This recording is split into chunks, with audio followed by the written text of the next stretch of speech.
homem só será livre quando o último rei for enforcado pelas tripas do último rei.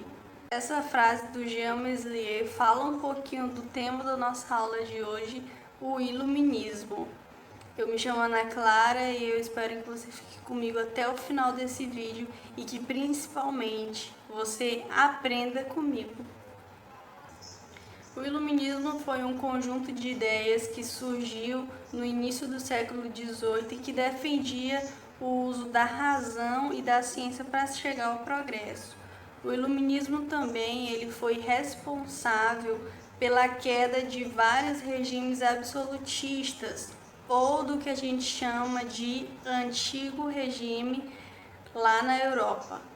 Esse antigo regime, ele basicamente era o quê? O absolutismo, a sociedade estamental e o mercantilismo. E aí o iluminismo ele vai dar algumas alternativas para essa estrutura. Então, resumindo aqui, antes de falar para vocês sobre os filósofos, sobre o absolutismo, o iluminismo ele vai propor a divisão de poderes. Sobre a sociedade estamental, o iluminismo ele vai propor uma sociedade igualitária em direitos. E sobre o mercantilismo, o iluminismo ele vai propor o liberalismo econômico. Mas qual foi o contexto então que surgiu o iluminismo? Ele vem ali do final da Idade Média, início do Renascimento, com a valorização do pensamento científico, do antropocentrismo, tudo isso que a gente já conhece. E aí, alguns filósofos, alguns teóricos, cientistas vão começar a escrever, vão propor ideias diferentes àquele mundo que existia ali. Principalmente o iluminismo, ele vem então da burguesia, que é muito importante que entendam isso. A burguesia era uma classe social, econômica, que estava crescendo muito nesse contexto e que necessitava de mudanças para poder comercializar, para poder fazer política. Então, não é à toa que o iluminismo está totalmente ligado à burguesia. Para começar, a gente vai falar dos precursores do iluminismo, os primeiros filósofos, aqueles que deram início ao pensamento iluminista, ou até mesmo aqueles que começaram a influenciar ou a impulsionar as ideias iluministas de alguma forma. Então, dentro desse contexto da valorização da ciência, da pesquisa, surgem dois grandes filósofos, matemáticos e físicos, que foi Descartes e Isaac Newton. O Descartes ele é considerado o pai do racionalismo e ele tem aquela frase famosa que é penso, logo existo. O Descartes ele foi responsável por colocar em prática a dúvida metódica, ou seja, ele defendia que era necessário que a gente se questionasse, que indagasse sobre tudo ao nosso redor. Enquanto o Isaac Newton, ele foi responsável por colocar em prática ali, por pensar um pouquinho sobre as leis da natureza. Ele dizia que o nosso universo é regido por leis físicas e não que as coisas acontecem de forma aleatória. Então, esses dois pensadores aí, não que eles fossem pensadores iluministas em si, mas eles impulsionaram a pesquisa, impulsionaram esse pensamento mais científico. E o que é interessante da gente entender, esse pensamento científico, ele deu a base para muita coisa que vem até hoje, tá? E aí, assim, dentro desses precursores, a gente vai ter também o John Locke. O John Locke defendia que existiam leis da natureza que eram inalienáveis, que não poderiam ser retiradas do ser humano, como a vida, a liberdade e a propriedade. Esses direitos eles deveriam ser garantidos pelo Estado. Então, o Estado ele deveria funcionar como uma estrutura que iria organizar essa defesa, tá? Outra questão também importante do John Locke é que ele vai dizer que os homens eles tinham uma espécie de contrato social com o governante. Então, esse governante ele estava ali para representar o povo e não as suas vontades particulares. Então, caso esse governante ele fosse injusto ou de repente ele sofresse algum caso de corrupção ou de repente ele não cumprisse com as suas obrigações, fosse autoritário, o povo deveria ter o direito de retirar esse governante do poder, já que ele foi eleito para servir ao povo e não a ele mesmo. O John Locke ele foi extremamente importante porque ele influenciou a Revolução Gloriosa, que a gente vai falar aqui, mas foi uma revolução que tirou o absolutismo lá da Inglaterra e que instaurou uma monarquia constitucional. Então, as coisas que ele escreveu inspiraram essas mudanças nessas revoltas. Agora, pensando numa classificação mais política do iluminismo, a gente tem alguns filósofos que são chamados de liberais da política. São 3 deles, o Montaigne, o Rousseau e o Montesquieu. De forma geral, esses filósofos acabam defendendo a liberdade de expressão, a igualdade, mas todos eles vão tratar da política de alguma forma. O Voltaire ele foi um grande crítico do absolutismo e da Igreja Católica na época. Ele criticava a opressão que essas instituições traziam, a falta de liberdade de expressão, a tortura, as prisões arbitrárias. Então, o que ele vai dizer, o que ele vai escrever, vai ser um grande manifesto contra essa situação política que o Estado absolutista trazia. Lembrando que o absolutismo é um poder que estava concentrado totalmente na mão do rei e ele acabava prendendo de forma arbitrária quem fosse contrário a ele. Você não teria uma manifestação, uma liberdade de expressão. Então, Voltaire vai defender esses princípios que vão ser básicos do liberalismo. O outro filósofo muito importante do liberalismo político foi o Rousseau.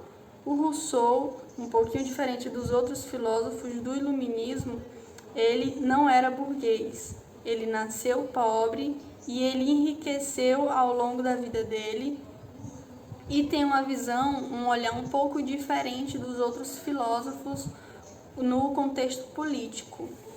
O Rousseau ele vai dizer que o homem nasce bom e a sociedade o corrompe. E é por isso que era necessário que um governo, um líder político com um contrato social entre o povo e o governo, que isso existisse para que o homem não se corrompesse. É a partir das ideias de Rousseau que vem a ideia do Estado democrático, onde a maioria seria soberano, onde a vontade geral prevaleceria. Então vai ser a partir do Rousseau que a gente vai ter o conceito moderno de democracia. O último filósofo é o Montesquieu. Montesquieu, ele vem com a teoria da divisão dos poderes. Ele vai dizer que quando o governo concentra todo o poder na mão dele, ele se torna injusto e autoritário, que era o que acontecia no absolutismo. Então, como alternativa a esse governo, o Montesquieu ele vai propor a divisão entre os 3 poderes: o executivo, que executaria as leis, o legislativo, que iria legislar, ou seja, criar leis, e o judiciário, que iria fiscalizar os outros poderes. Para o Montesquieu, esses três poderes eles têm que ser independentes entre si, mas precisam funcionar de forma harmônica. Então, um poder não pode se sobrepor ao outro poder, senão isso já causaria um autoritarismo, causaria um tipo de governo do que acontecia no absolutismo. Então, Montesquieu ele é extremamente importante até mesmo para a política atual, assim como todos esses outros filósofos que foram citados aqui. A ideia de liberdade civil, de liberdade política, desses conceitos de cidadania, eles estão sendo gerados a partir desses filósofos políticos. Pensando agora na área da economia, a gente vai ter os filósofos liberais econômicos. Esses filósofos eles vão propor o contrário do mercantilismo. Então, relembrando aqui, o mercantilismo ele tinha total controle do Estado na economia. O rei ele queria acumular riquezas até para se fortalecer. Para a burguesia, isso não era interessante. Era interessante ter o quê? O livre mercado, o livre concorrência e tudo isso em menos intervenção do Estado na economia para que o burguês conseguisse comercializar da melhor maneira. Não é à toa que esses filósofos vão trazer então essas ideias. Primeiro grupo, que são os filósofos chamados de fisiocratas. Físio vem de natureza e crata vem de governo, de administração. Então, são dois filósofos, o Quesnay e o Turgot. Esses filósofos eles vão propor que a riqueza de uma nação, a concentração de uma riqueza, ela vem da natureza. Então, tudo aquilo que a gente pode retirar da natureza, como a agricultura, a pesca, enfim, tudo isso era um sinônimo de riqueza para um país. E vão defender principalmente que o Estado não intervenha na economia, que o Estado seja mínimo nesse sentido. E aí, em contraponto aos fisiocratas, em contraponto a eles, a gente vai ter o chamado Adam Smith. Ele era considerado o pai do liberalismo econômico e foi um dos pensadores mais importantes nesse momento. O Adam Smith ele vai escrever um livro chamado A Riqueza das Nações, em que ele vai defender, ao contrário dos fisiocratas, que a riqueza da nação ela está relacionada com o trabalho. Então, na produção, naquilo que é retirado do trabalho. Então, para um país ser rico, acumular riqueza, ele deveria investir, então, em tudo que tivesse relacionado à produção, ao trabalho. E o Adam Smith, ao contrário também dos fisiocratas, vai dizer que, tudo bem, o Estado não deve interferir na economia, mas que ele tem que coordenar, administrar os pontos específicos. Então, por exemplo, tem que cuidar para que não exista opressão, para que não exista falta de liberdade de expressão e cuidar também em alguns pontos como os estudos, a saúde. O restante cabia ao mercado de que se autorregulasse. Então, ele vai dizer que o mercado tem uma espécie de não invisível que vai regular os preços, que vai regular as regras. Então, é por isso que ele vai defender o livre mercado, a livre concorrência e a livre iniciativa. O iluminismo, ele, além dessas ideias políticas e econômicas, ele tinha como um forte objetivo divulgar essas ideias. Era preciso que essas ideias chegassem para o maior número de pessoas. Considerando que a burguesia era alfabetizada e a maioria da população mais pobre não era, existiam várias formas de fazer essa divulgação. Pensando que a imprensa já tinha sido inventada, os iluministas eles publicavam em jornais, em panfletos e também faziam discursos na rua, explicando, para a população que não sabia ler sobre os teóricos. E uma das formas também de divulgar o iluminismo foram as enciclopédias. Hoje em dia a gente tem essas enciclopédias online, então é muito mais fácil de você pesquisar, de você encontrar uma resposta. Mas nesse momento, a forma mais fácil, mais correta é de publicar isso em livros. E daí qual que era o objetivo da enciclopédia? Era publicar todo o conhecimento científico que existia até então. Os enciclopedistas que criaram esse livro foram Diderot e Dallardet. Eles acabaram chamando outros pensadores, como Voltaire, por exemplo, para escrever pequenos textos para explicar vários contextos científicos. O que é interessante a gente entender aqui? Foi a primeira vez que se uniu em vários livros esse conhecimento histórico, filosófico e científico da época, porque pensando ali no que iria acontecer com isso nesse momento, o que iria e em contrapartida com isso seria a Bíblia, a Igreja Católica. Tanto que a Igreja Católica acabou proibindo esses livros e muitas vezes até censurando. Então, assim, para vocês terem uma ideia da importância, da relevância da divulgação. Esses filósofos, todas essas ideias reunidas, elas chamavam muita atenção dos reis absolutistas. Então, assim, essas ideias, elas se tornaram ameaças para o governo deles. E é por isso que alguns reis acabaram aderindo a algumas ideias selecionadas a dedo do iluminismo. E esse tipo de governo era chamado de despotismo esclarecido, porque os reis continuavam sendo déspotas autoritários, mas usavam de algumas ideias iluministas. Inclusive, alguns deles ganham destaque, como José II da Áustria, Catarina Grande da Rússia e o ministro Marquês de Pombal, lá em Portugal.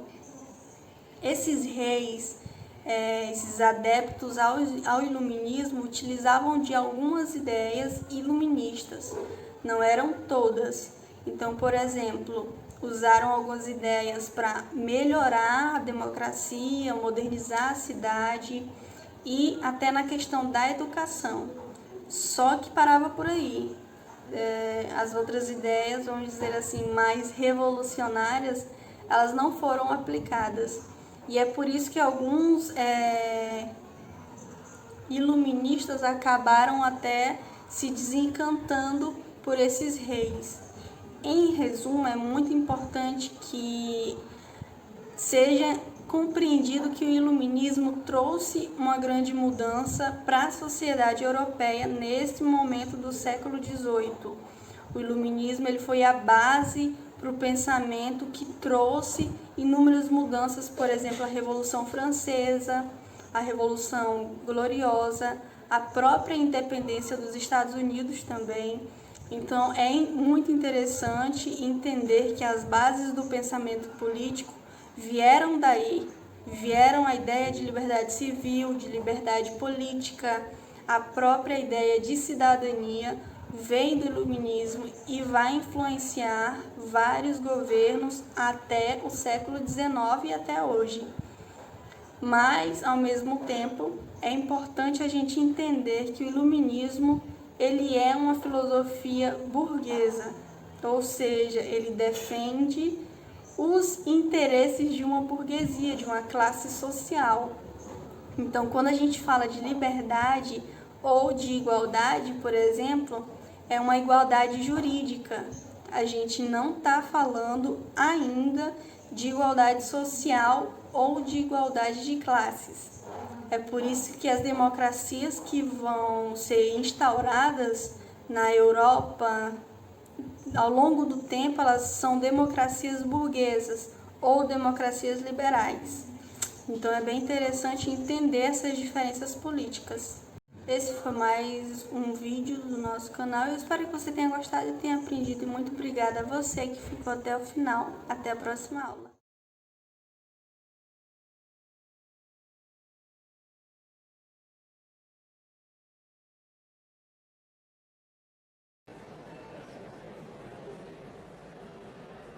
Num tempo, há muito tempo, quando muitos andavam nas trevas, enfim alguém percebeu então que a resposta está na razão.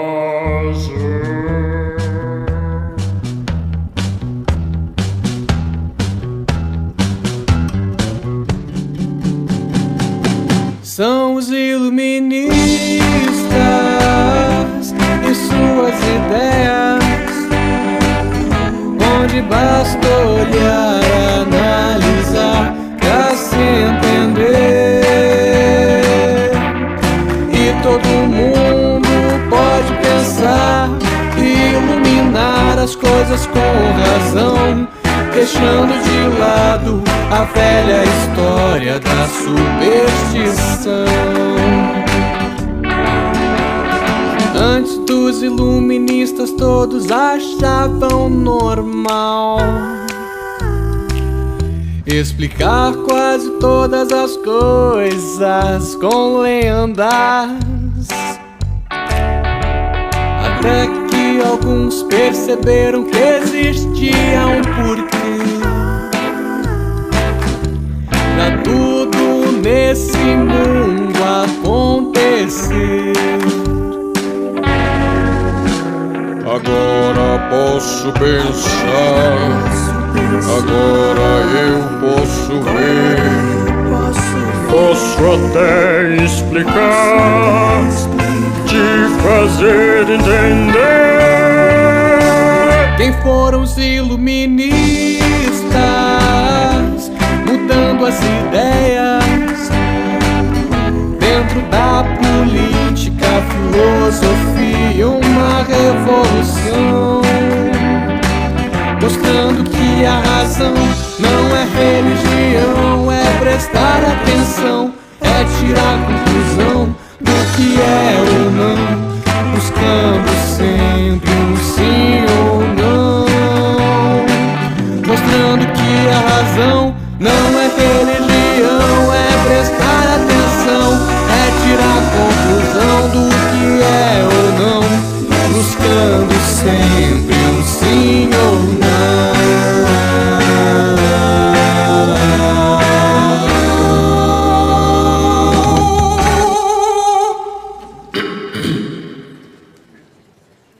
E muita coisa mudou com esses heróis do pensar,